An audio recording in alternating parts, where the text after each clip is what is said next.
Masechet Evamot, traité Evamot, Dafaïn Dalet, feuille numéro 74, seconde ligne.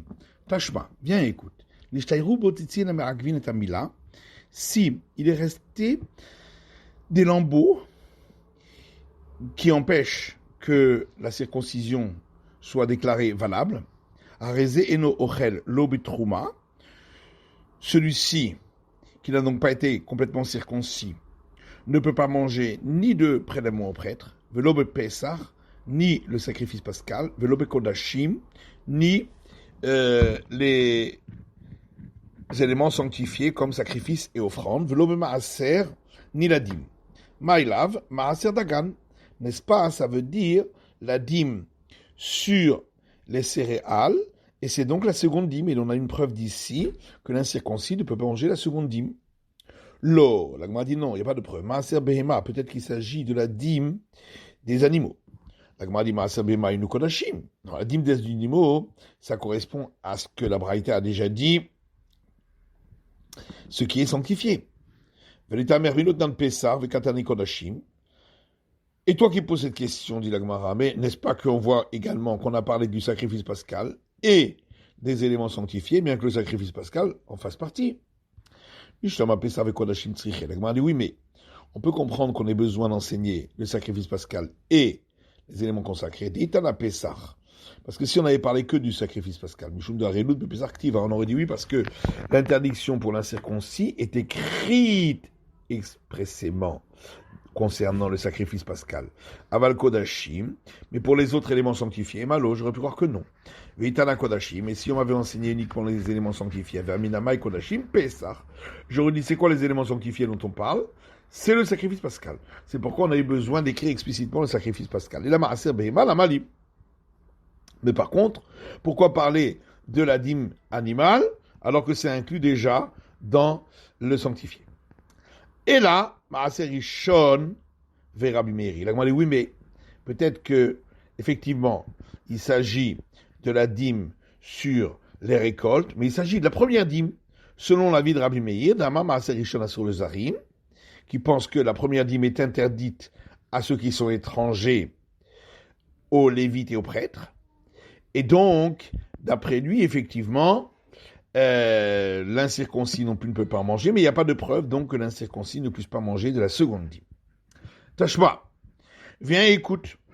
Militani Rabbi Chia Barav Midifti, l'enseignement d'une braïta qu'a rapporté Rabbi Chia Barav de Difti. Arel Asur Bishte Maasrot, l'incirconcis est interdit de manger de deux dîmes. Maïla Vechal Maaser Dagam, Vechal Maaser Behema, n'est-ce pas? Ça veut dire, une c'est la dîme sur le céréal, donc la seconde dîme, et l'autre c'est la dîme sur les animaux.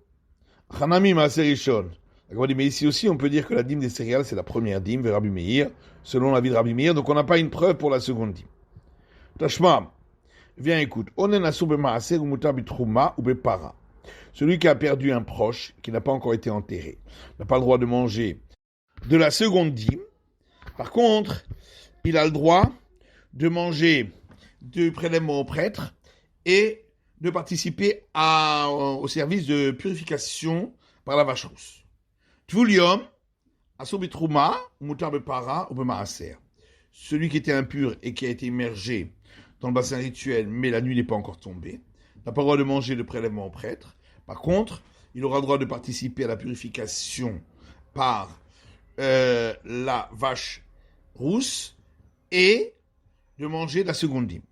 Choussar Kippourim, celui qui était impur et s'est purifié, mais il lui manque encore d'apporter le sacrifice.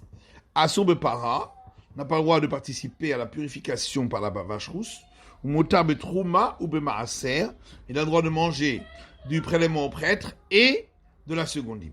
Veimita, si effectivement l'incirconcis aurait le droit de manger de la seconde dîme, et on n'avait qu'à l'enseigner, Arel Asur Betrouma, l'incirconcis n'a pas le droit de manger du prélèvement au prêtre, Mutar Bepara ou Bemaaser, mais il a le droit de participer à la purification par la vache rousse et de manger de la seconde dîme. Haïtana de Rabbi Akiva. Il a dit oui, effectivement, mais ici, il s'agit d'un auteur de la maison d'études de Rabbi Akiva. De Marbelel Arel Ketame, qui lui pense que l'incirconcis c'est comme l'impur, et donc effectivement, d'après lui, l'incirconcis ne peut manger de la seconde dîme. Il n'y a pas de preuve pour les autres. Les Tania, comme on a vu dans une braïta, Rabbi Akiva Omer, Rabbi Akiva dit, c'est écrit dans le Lévitique, Ish, les rabot et he'arel, un homme, qui serait impur ne pourra pas manger de prélèvement au prêtre. Pourquoi c'est marqué deux fois? Un homme. C'est pour inclure l'incirconcis. Ou Mantala de parler de Rabbi Akiva. Et qui est l'auteur qui, lui, n'est pas d'accord avec Rabbi Akiva, qui est l'auteur de cette Mishnah qu'on vient de rapporter? Tana de Rabbi Yosef Abavli. C'est l'auteur qui s'oppose à Rabbi Yosef Abavli.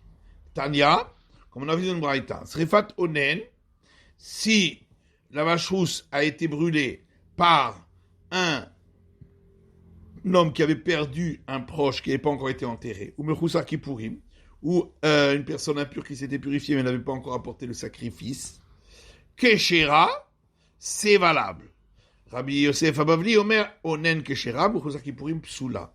Rabbi Yosef Abavli dit, si ça a été fait par quelqu'un qui avait perdu un proche qui n'était pas encore enterré, c'est valable. Mais si c'était par quelqu'un qui était impur et qui n'avait pas encore apporté le sacrifice, c'est pas valable. Donc on voit que effectivement la Mishnah qui a été rapportée précédemment, c'est bien l'avis de Rabbi Yosef Abavli, et qu'il y a une opinion qui s'oppose à cela. Rabbi Yitzhak, ça va arrêter la sourbe maaser. Rabbi Yitzhak également pense comme Rabbi Akiva que l'incirconcis n'a pas le droit de manger de la seconde dîme. D'abord Rabbi Yitzhak dit Minaïn le harel chez Assour b'maaser. Nous savons que l'incirconcis ne peut manger de la seconde dîme. Ne'emar mimenu b'maaser, ne'emar mimenu b'pesach. C'est écrit le terme de lui concernant la seconde dîme, et c'est écrit également le terme de lui concernant le sacrifice pascal. Ma mimenu amo b'pesach harel assourbo. De la même manière que pour le sacrifice pascal où c'est écrit le terme de lui, l'incirconcis n'a pas le droit d'en manger. Pareil, pour la seconde dîme où c'est écrit le terme de lui, l'incirconcis n'a pas le droit d'en manger. Mouflé. Il faut dire que ces termes-là sont en trop. Des non mouflés, car sinon, il can mifrach. On peut apporter une objection à cette déduction par similitude de termes en disant mal que le sacrifice pascal, on est plus sévère avec lui que pour la seconde dîme, puisque on est passible du retranchement dans le cas où il était pigoul, c'est-à-dire où le service sacrificiel avait été fait avec l'intention de manger le sacrifice ou de le brûler après le temps imparti. Et également, il y aurait cette sanction de retranchement si on le mangeait après qu'on ait dépassé le temps imparti, ou s'il serait mangé par une personne impure. La Gemara dit là, il y a Afnou et Moufné. Effectivement, les termes sont en trop. Maï Moufné, qu'est-ce qui est en trop? Amar Rava, Amar Rabitzrak, Tlatam Mimeno Ktive Pesach. Rava dit au nom de Rabitzrak, on trouve 3 fois le terme de lui concernant le sacrifice pascal. Had, les gouffés. 1, c'est pour montrer qu'on parle du sacrifice pascal et non pas du pain azim et des herbes amères dont on a parlé juste avant. Le Had, l'Ixera Shava. Le deuxième, justement, pour notre déduction par similitude des termes. Rad, le troisième, demandez à Barba Katuviten Lecha Ase Ahar Lota Ase.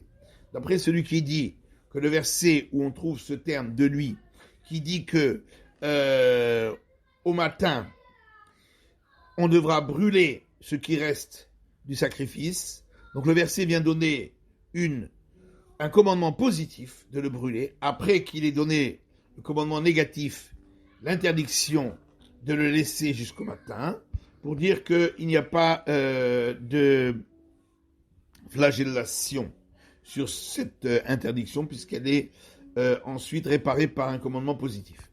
Et donc, puisque on avait donc besoin de ce verset, eh bien, Aïdé dirtiv notar, ktiv dami mimenu, puisqu'on avait besoin donc de parler de ce sacrifice pascal qui a dépassé le temps de consommation, c'est pourquoi on a mis le terme de lui également. On demande à Marliten Bokachini Srefato, mais d'après celui qui dit que ce verset-là est venu pour dire qu'on le brûle pas le matin même du 15 Nissan parce que c'est jour de fête, mais uniquement le matin suivant, Adir tivat boker, tivnami mimenu. Puisqu'on avait donc besoin de ce verset, de dire qu'il faut attendre le matin suivant, pour ne pas le brûler jour de fête, c'est pourquoi on a eu besoin d'y rajouter le terme de lui.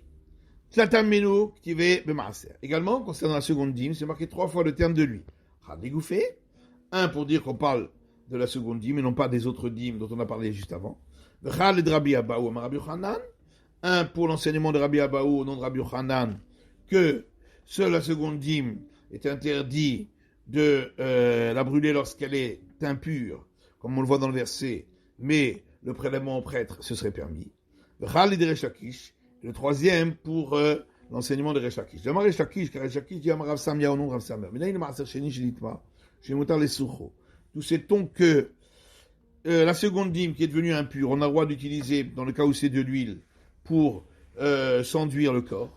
Chez Neymar, parce qu'il est écrit, Velontatim menu les mettre, je n'en ai pas mis de lui sur un mort, les mettre ou de l'onatati. Donc on apprend que c'est seulement pour le mort qu'on ne peut pas le mettre, à l'echai, mais pour un vivant, du mieux des mettre, comme dans le même cas que pour le mort, netati, j'ai le droit. Et zedevarim sheshavé bechaim ou bemetim. Or, quelle est la chose qu'on peut faire et pour donc l'utilisation de seconde dîme qu'on peut faire et pour les morts et pour les vivants, et v'lomer zusicha, il s'agit d'enduire le corps. Donc on voit qu'on permettra de le faire dans le cas où la seconde dîme est devenue impure pour le vivant. Tifla Marzoutra, Veima Likachlo Aron le Tachichim. Ramazoutra pose une question, il dit peut-être que quand on parle ici d'utiliser pour un mort, ce serait de racheter sur de l'argent et d'utiliser cet argent pour acheter un cercueil ou des linceuls. Ce serait ça qu'on interdirait, mais pour acheter des vêtements pour un vivant, ce serait permis. Amaravuna bere de Rabbi Yoshua mimenu migufo. Alors Ravuna dit au nom de Rabbi Yoshua, étant donné que c'est marqué le terme de lui, donc on parle d'utiliser la seconde dîme elle-même, et non pas la contre-valeur. Ravashi Amarlo natati dumia de l'ochalti. Ravashi, lui, l'apprend d'ailleurs, parce que c'est marqué, je ne l'ai pas placé, juste après avoir dit, je n'en ai pas mangé. Male alan migufo, de manière que manger, c'est le corps même de la seconde dîme. Afkal migufo, là aussi, il s'agit de la seconde dîme elle-même, et non pas de la contre-valeur. Oui, mais il reste donc qu'il n'y a que d'un côté que le mot est en trop, c'est-à-dire uniquement le mot de lui qui est écrit pour le sacrifice pascal, mais pas celui qui est écrit pour la seconde dîme. Donc ça irait d'après celui qui pense que dans ce cas-là, on peut faire la déduction par similitude des termes, et on n'a pas le droit d'objecter. Et là, mais d'après celui qui dit qu'on peut faire la déduction, mais qu'on a le droit aussi d'objecter, alors revient la question. Et là, répond de Rabbi Avaou, l'enseignement de Rabbi Avaou, pour dire d'apprendre d'ici de la seconde dîme que pour le prélèvement au prêtre, on pourrait brûler dans le cas où il est impur. C'est pas de ce mot-là de lui qu'on apprend, comme Rabbi Abaou, mais Midrab Nachman. C'est de l'enseignement de Rav Nachman, Amarabba Baravoua, au nom de Rabba Baravoua Nafka, qu'on apprend. Amarab Nachman, Amarabba Baravoua. Car Rav Nachman dit au nom de Rabba Baravoua, Maïdirtiv. Que veut dire ce verset? Vani nenatati lecha et mishmeret terumotai. Verset dans le livre des Nombres. Et moi, je t'ai donné à toi la garde de mes prélèvements au prêtre. Donc le verset parle de deux types de prélèvements au prêtre. De quoi s'agit-il? Un, c'est le prélèvement au prêtre qui est pur, et l'autre, c'est le prélèvement au prêtre qui est impur. Et le verset a dit, pour toi, il t'appartient,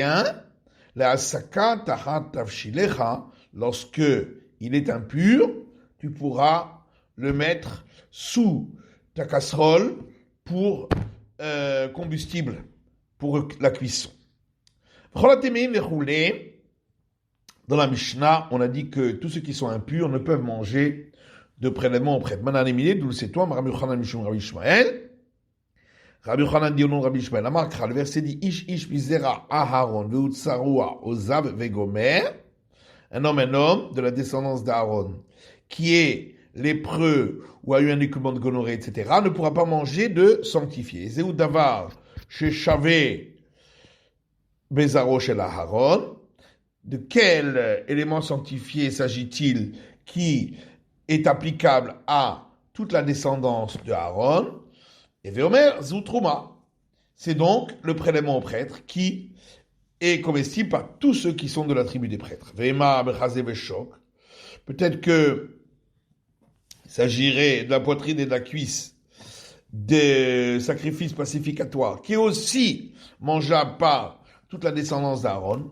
Et là, non, parce que ces éléments-là ne peuvent être mangés par la femme qui était mariée avec un Israël alors qu'elle est fille de prêtre, et ensuite elle a été divorcée ou est devenue veuve.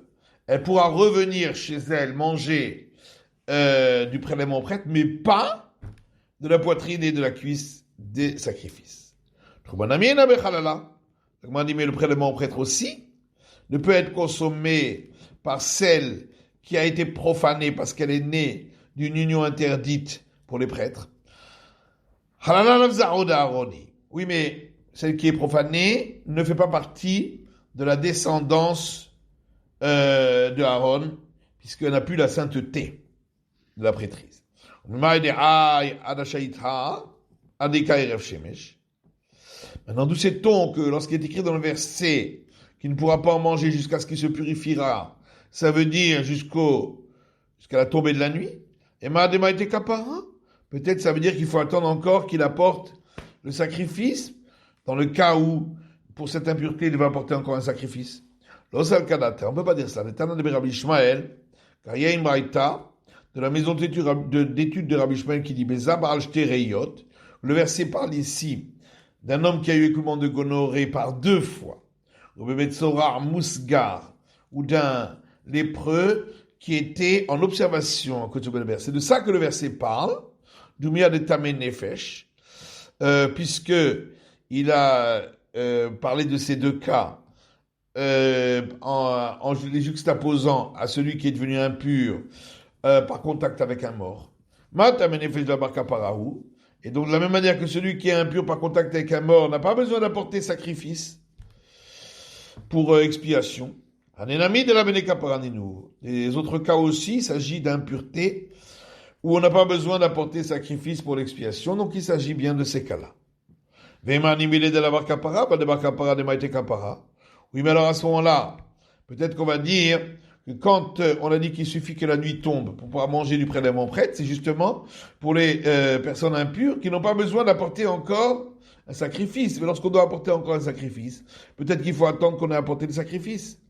Mais tout, de plus, autre question. Aditnan, voilà qu'il y a une Mishnah qui dit, celui qui était impur, qui s'est immergé dans le bassin rituel, et dès qu'il en est remonté, il peut manger de la seconde dîme. Et Shimsho, et dès que la nuit est tombée, Ochel Bitrouma, il peut manger du prélèvement au prêtre. Et Vikapara, dès qu'il a apporté le sacrifice, Ochel Bekodashim, pourra manger des éléments sanctifiés au temple. Manalan, d'où sait-on tout cela? Amarava Amarafrizda Tlata Kraek Tive. Rava dit au nom de Ravrizda parce qu'on a trouvé 3 versets concernant la purification pour pouvoir manger ces éléments sanctifiés. Ktiv, c'est écrit dans le Lévitique, il ne pourra manger d'éléments sanctifiés que s'il se sera immergé entièrement son corps dans l'eau. Arachat tahor. Donc ça veut dire qu'après l'immersion, il est pur et peut en manger. Or, il y a un autre verset qui dit Uba hashemesh vetaher. Après la tombée de la nuit, il sera pur. Et après, il pourra manger du sanctifié. Encore un 3e verset concernant la femme qui a accouché et qui est impure à cause de cela. Le prêtre apportera expiation sur elle par le sacrifice qu'elle apportera, et ainsi elle sera pure. Comment va-t-on expliquer ces 3 versets qui chacun donne une autre règle pour la purification pour pouvoir manger du sanctifié? Kan et Maaser. Donc un parle pour la seconde dîme, il suffit de s'être immergé dans le bassin rituel. Kan et Trouma. Un autre verset parle du prélèvement au prêtre. Là, il faut attendre la tombée de la nuit. Kan et Kodashim. Et un troisième verset parle des éléments sanctifiés pour le temple. Là, il faut attendre d'avoir apporté le sacrifice dans les cas où on doit l'apporter.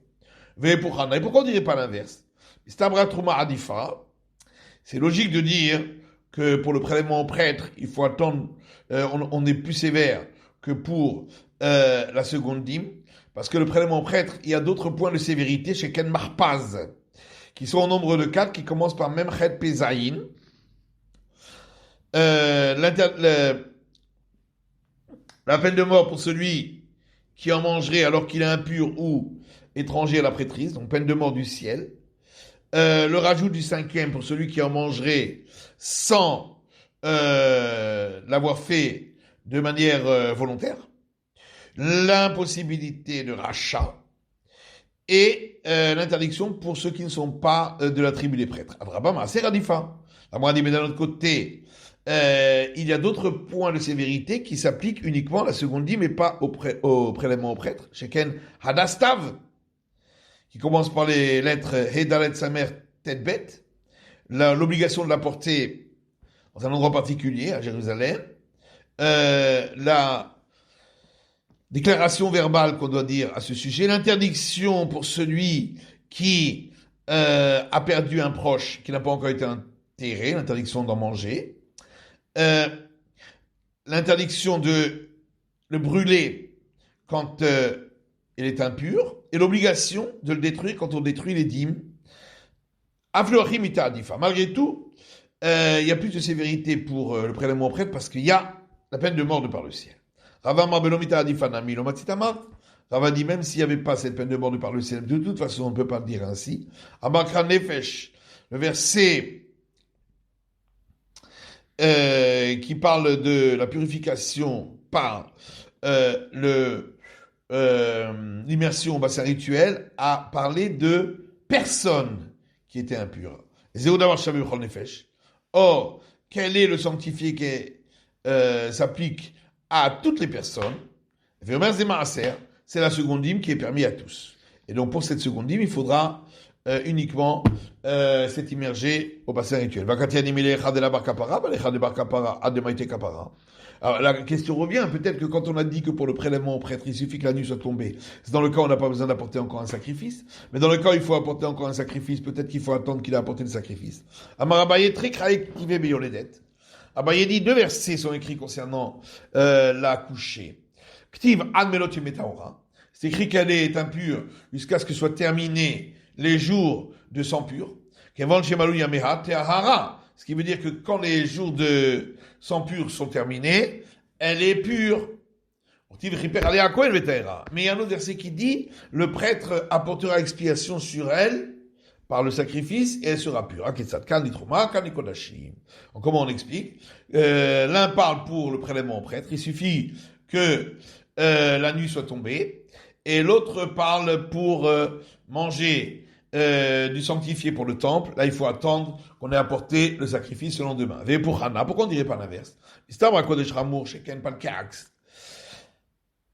plus logique de dire qu'on donne plus de sévérité pour ce qui est consacré au temple, parce que il y a là-dessus 6 points de sévérité qui commencent par les lettres P, Nun, Kuf, Ain, Kaf, Samer. Le fait que s'il a été fait le service sacrificiel avec l'intention de le manger après le temps imparti ou de le brûler après le temps imparti, il est interdit d'en manger, et celui qui en mange serait passible de retranchement. Que celui qui mange également du sacrifice après que le temps imparti est passible de retranchement, que ça s'appelle des offrandes, que celui qui en profite à son escient est passible du sacrifice de Merila et de la sanction de Merila, que celui qui en mange quand il est impur est passible de retranchement, et que c'est interdit d'en manger pour celui qui a perdu un proche qui n'a pas encore été enterré. Adrabatrouma Hamoura, Shekel Marpaz. Oui, mais d'un autre côté, on a vu que le prélèvement au prêtre a aussi 4 points de sévérité dont on a parlé plus haut, qui commencent par même Chet Pezaïn. Anar Lefisham. Oui, mais ceux concernant ce qui est consacré au temple sont plus nombreux, puisqu'il y a 6 points de sévérité. Ravamar Benoît Anar Lefisham le Matzitama. Rava dit, même si c'était pas plus nombreux, de toute façon on peut pas dire ainsi, puisque le verset dit, le prêtre apportera expiation sur elle et elle sera pure, en apportant ce sacrifice. Miklal Shehitemea. Ce qui veut dire que avant cela, elle était impure. Si tu veux dire donc que pour le sanctifier au temple, il suffit que la nuit soit tombée, qu'on n'a pas besoin d'apporter le sacrifice, et d'un autre côté, puisqu'on dit que jusqu'à qu'elle ait apporté le sacrifice, elle est impure. Donc, on doit appliquer sur elle le verset qui dit, et la chair de sacrifice qui toucherait tout ce qui est impur, l'oyachel ne peut pas être mangé. Et là, je parle d'une bitrouma. Donc forcément, c'est pour le prélèvement au prêtre qu'il suffit d'attendre la nuit, mais pour ce qui est sanctifié au temple, il faut attendre d'avoir apporté le sacrifice. Rav Shesha, il dit, object. Comment peux-tu dire que ici, concernant la femme accouchée, quand on a dit d'attendre la tombée de la nuit, il s'agit pour le prélèvement au prêtre. Vatan, il y a pourtant une braïta qui dit, Daber al Bene Israël, c'est écrit au début de ce passage concernant la femme qui a accouché, parle aux enfants d'Israël. Enye la Bene Israël. De là, j'aurais dit que c'est que pour les enfants d'Israël. Giored, Meshifra, Meshocheret, Minaïm. Nous savons que ça s'applique également à la convertie et à l'esclave affranchi. Tamouloma Isha. Pourquoi le verset rajoute une femme? Oui, c'est Kadatar Betrouma. Alors, si tu dis que le verset ici, dans ce passage-là, parle du prélèvement au prêtre, Giored, Meshifra, Benot, Mechal, Troumaninu, est-ce que la convertie et l'esclave affranchi peuvent manger du prélèvement au prêtre? De toute façon, ils n'ont même pas le droit de se marier avec un prêtre. Rava répond, Vélo, comment ça? Tu veux dire que le verset ne s'applique pas au prélèvement au prêtre? Ve'aketiv, le verset dit, B'chol kodesh lotiga, tout ce qui est sanctifié, elle ne touchera pas. Les rabot ateruma. Et on explique que ça s'applique au prélèvement au prêtre. Et la kramile mile kachashiv. Il faut dire que ici, dans ce passage, il y a plusieurs sujets. Le sujet de l'impureté et de toutes les règles de la couchée, ça s'applique à toutes les filles d'Israël, même également à la convertie et à l'esclave affranchi. Et puis le sujet concernant le prélèvement au prêtre, évidemment, ça ne s'applique pas à la convertie et l'esclave affranchi. C'est la fin de l'étude du Daf Aïn Dalet, de la feuille numéro 74.